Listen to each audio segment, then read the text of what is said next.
Hei, kamu yang sudah berusia lebih 40 tahun, sudah sukses hidupnya, sudah hebat keadaannya, ingat betul, barangkali yang menyebabkan engkau sukses sekarang itu bukan karena engkau, ya. Barangkali bukan karena kerja kerasmu. Kamu cuma 30% saja. Barangkali yang menyebabkan engkau mendapatkan hasil luar biasa, Allah turunkan nikmat yang banyak, itu, maaf, ibumu yang sering bangun di keheningan malam, ya. Nangis saat keadaannya begitu terbatas itu. Ya Allah, hamba boleh tidur di hamparan yang sangat sederhana ini, di ubin ini ya Allah, beralaskan tanah, tapi mohon anak hamba supaya mendapat kenikmatan nanti. Tolong bedakan ya Allah dengan kami. Bapak Anda yang pergi ke sawah itu membawa cangkul dalam terik panasnya, bermohon kepada Allah, ya Allah, kalau hamba bekerja seperti ini cuma makan singkongnya saja, mohon cucu hamba nanti, cucu hamba, anak hamba nanti ya Allah. Itu tuh yang sampai, air mata itu yang sampai kepada Allah, itu yang sampai, ya, itu yang sampai.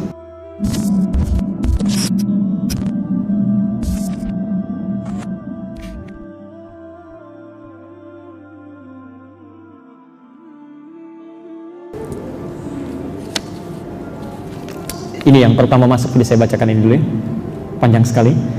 Waalaikumsalam warahmatullahi wabarakatuh. Ustadz, nasihat apa yang bisa Ustadz sampaikan untuk motivasi dengan dalil terkait keutamaan ketika seorang anak laki-laki sudah balik berusaha keras untuk tetap berbakti pada orang tua, yang kasar ucapannya dan agak jauh dari tuntunan agama, dengan keadaan anak laki-laki memiliki kekurangan yang berpengaruh terhadap baktinya pada orang tua. Baik.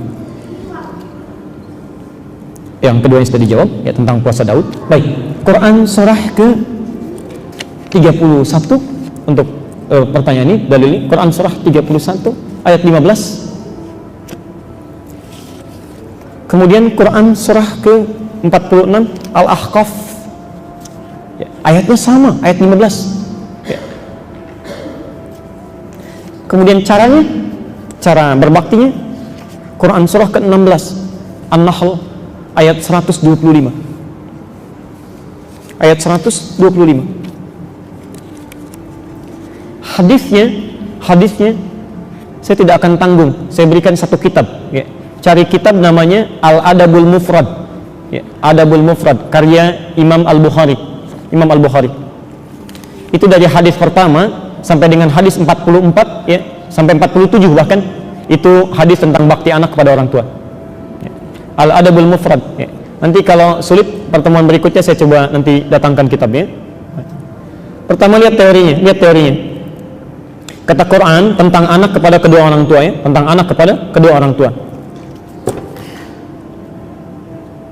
Wa in jahadaka, Quran surah 31 ayat 15. Wa in jahadaka ada an tusyrika bima laysa laka bihi ilmun fala tuti'huma. Ya. Bahkan kalaupun orang tuanya non muslim, anaknya muslim, jadi ada anak masuk Islam, orang tuanya belum, ya. Kata Allah, kalau orang tuanya memaksa mengajar untuk berbuat perilaku musyrik, maka tolak dengan lembut, jangan taati. Tapi ayatnya tidak berhenti di situ. Wasahibuhuma fid dunya ma'rufa. Tapi dalam urusan dunia tampilkan bakti terbaikmu. Berikan senyum terbaik, berikan hadiah terbaik, berikan bakti tolong terbaik, doakan supaya mendapat hidayah. Masya Allah, ya. Anda bayangkan, orang tua non muslim saja itu masih diminta oleh Quran untuk diberikan baktinya. Maka bagaimana dengan orang tua yang muslim, anaknya muslim, maka lebih harus berbakti kepadanya. Bagian pertama, ya.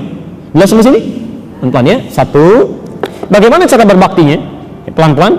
Sebelum kepada cara, Quran tunjukkan logikanya. Kenapa anak mesti berbakti pada orang tua? Ya. Quran surah ke-46 ayat ke-15. Saya pada puncaknya saja. Pada puncaknya, ya.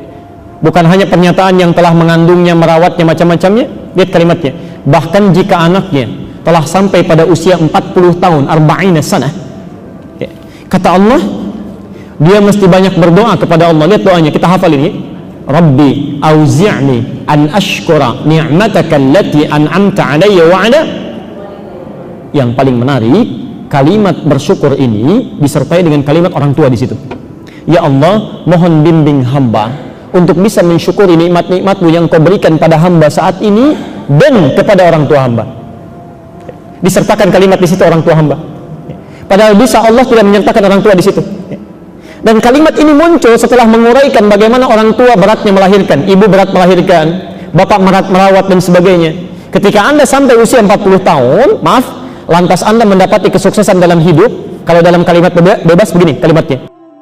Hei, kamu yang sudah berusia lebih 40 tahun, sudah sukses hidupnya, sudah hebat keadaannya, ingat betul, barangkali yang menyebabkan engkau sukses sekarang itu bukan karena engkau. Ya. Barangkali bukan karena kerja kerasmu. Kamu cuma 30% saja. Barangkali yang menyebabkan engkau mendapatkan hasil luar biasa, Allah turunkan nikmat yang banyak, itu, maaf, ibumu yang sering bangun di keheningan malam. Ya. Nangis saat keadaannya begitu terbatas itu. Ya Allah, hamba boleh tidur di hamparan yang sangat sederhana ini, di ubin ini ya Allah, beralaskan tanah, tapi mohon anak hamba supaya dapat kenikmatan nanti. Tolong bedakan ya Allah dengan kami.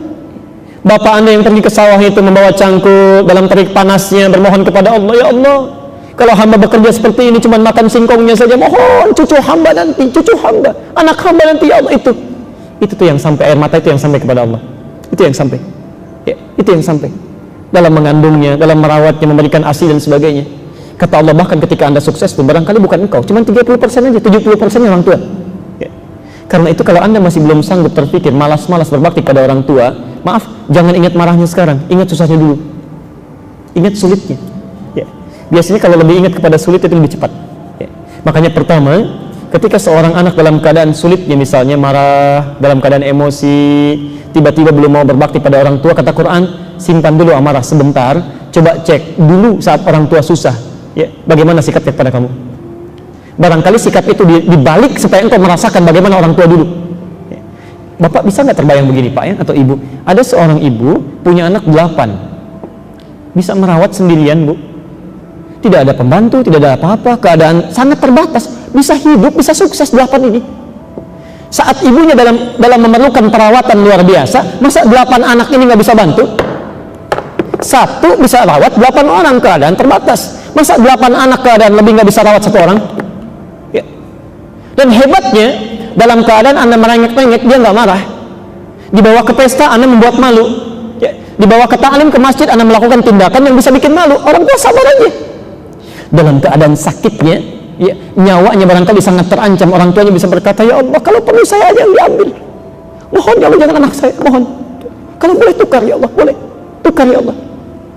Ada orang tua usia 89 tahun, anaknya 40 tahun sudah sukses, dibawa ke rumah sakit, Masya Allah, dalam keadaan sekaratnya, bisa nggak begitu? Ada nggak yang bisa berkata, ya Allah, jangan orang tua saya, jangan ayah saya, kalau bisa saya aja? Rasanya agak kurang ya.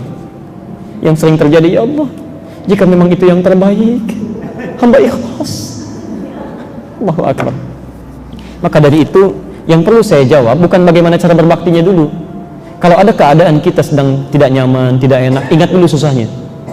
Barangkali keadaan itu ditukar untuk kita merenung, kamu dulu begitu, orang tua kamu nggak begitu. Masa sekarang ketika orang tua dihadirkan sekuku sedikit aja, sikap seperti kamu dulu, kamu marah? Ya, di mana pikiran kamu? Bahasanya gitulah kalau Quran ya. Ya, kamu dulu begitu, orang tua kamu nggak marah. Masa sekarang orang tua kamu sedikit aja ngambil sifat kamu marah? Jangan dulu marah. Ya, yang non muslim saja mesti berbakti, masa yang muslim kita marah? Itu satu jawaban Quran yang pertama. Ya. Nah, kalau sudah paham itu semua, bagaimana cara berbaktinya? Quran surah ke-16 ayat 125. Ud'u ila sabili rabbika bil hikmah. Ayo ajak kepada tuntunan Tuhanmu, kepada jalan Allah dengan hikmah ya. Pakai hikmah dulu ya. Caranya bijak ya. Jangan nasihati dulu, nasihat nomor 2 hikmah ya. Hikmah itu cara yang bijak, yang bijak ya. Bapak jarang ke masjid ya, mulai ingin diajak ke masjid, ingin mendekatkan dengan sunnahnya di masjid, jangan nasihati dulu ya. Bisa kebalik itu, Pak, ayo Pak ke masjid, Bapak kan sudah sepuh, cari amalan. Kamu siapa? Saya yang rawat dulu ya. Tahu nggak, Bapak dulu tuh yang berkontribusi membangun masjid itu, padahal cuma senyum aja motivasi ya, yang bawain batanya orang lain dan sebagainya. Bisa terjadi ya. Kata Allah hikmah, doakan dulu ya. Saya beri rumus begini ya, jika Anda ingin mengajak orang lain, siapapun, tolong jangan dikomentari dulu, jangan dinasehati dulu. Rumus pertama dari Quran sebelum mengajak orang lain, berdoa dulu. Berdoa, mohon kepada Allah supaya Allah melembutkan hati orang tersebut. Yang kedua, mohon kepada Allah supaya Allah memudahkan langkah Anda dalam berdakwah ya. Makanya doa Nabi Musa kan sebelum datang ke Fir'aun apa? Rabbi syrahli sadri wa yassirli hamdi, itu dulu ya. Jadi kalau ada orang keras hati, Anda jangan ingatkan dulu, doakan dulu. Ya. Di pertama, doakan, bangun malam, doakan supaya Allah menyentuh hatinya. Yang kedua, kata Quran, tunjukkan bakti dulu. Ya, sayangi dulu, berikan hadiah yang baik, tampilkan bahwa ketika Anda belajar sunnah yang baik, perilaku Anda berubah. Ya, lebih sayang pada orang tua, perhatikan mereka. Saya demi Allah saya katakan, ini kisah nyata ya, kisah nyata. Ada orang tua yang sangat keras luar biasa, bapak ibunya. Anaknya tiba-tiba berubah, ya, ikut ngaji dengan kami. Sampai saat ikut ngaji berubah bu, pak, ya, perilakunya lain. Tiba-tiba bapaknya marah. Siapa yang merubah kamu seperti ini? Kalau tidak bisa diatasi, saya yang turun tangan. Masya Allah. Saya yang turun katanya. Dan itu luar biasa, punya pengaruh macam-macam. Anaknya diam. Saya sampaikan, respon dengan baik. Jawab dengan senyum, berikan bakti, berikan hadiah, doakan, dan tunjukkan kamu berubah. Apa yang terjadi? Qadar Allah, ibunya dikasih sakit bu, dirawat di rumah sakit. Hebatnya luar biasa, digunakan kesempatan itu. Di antara sekian anaknya, cuma anaknya ini datang ke rumah sakit ini. Dia datang lebih awal, dia tengok, dia jaga ibunya. Dalam tugasnya dia bagi, dia pastikan kepada dokternya. Ketika dikatakan obat harus ada ini, dia pergi saat itu juga, langsung kembali lagi. Bapaknya lihat pak, ketika bapaknya lihat, yang pertama kali menangis itu bapaknya. Berubah orang tuanya, sekarang pakaiannya sudah bagus, senang ke masjid, justru lebih semangat dibandingkan dengan anaknya. Ya. Akhirnya ibunya ikut. Yang paling luar biasa, satu kali diajak satu keluarga besar, anaknya, istrinya, anak-anaknya, bapaknya, ibunya datang ke satu taklim, dan selesai itu kami makan bersama. Ya. Di situ kemudian bapaknya mulai berkata, ibunya berkata, Ustaz terima kasih, mohon maaf, begini macam-macam. Ya, ada keindahan di situ. Ya, ada keindahan. Ya. Saya kira tidak ada peran dari saya pribadi atau yang lain, tidak. Semuanya Allah yang menentukan. Tapi jika Anda berusaha dengan sebaik-baiknya, ikuti hukum Allah, ya, berbuat baik, lakukan dengan lembut, doakan, dan semoga Allah Subhanahu wa taala memberikan solusi yang terbaik. Ya.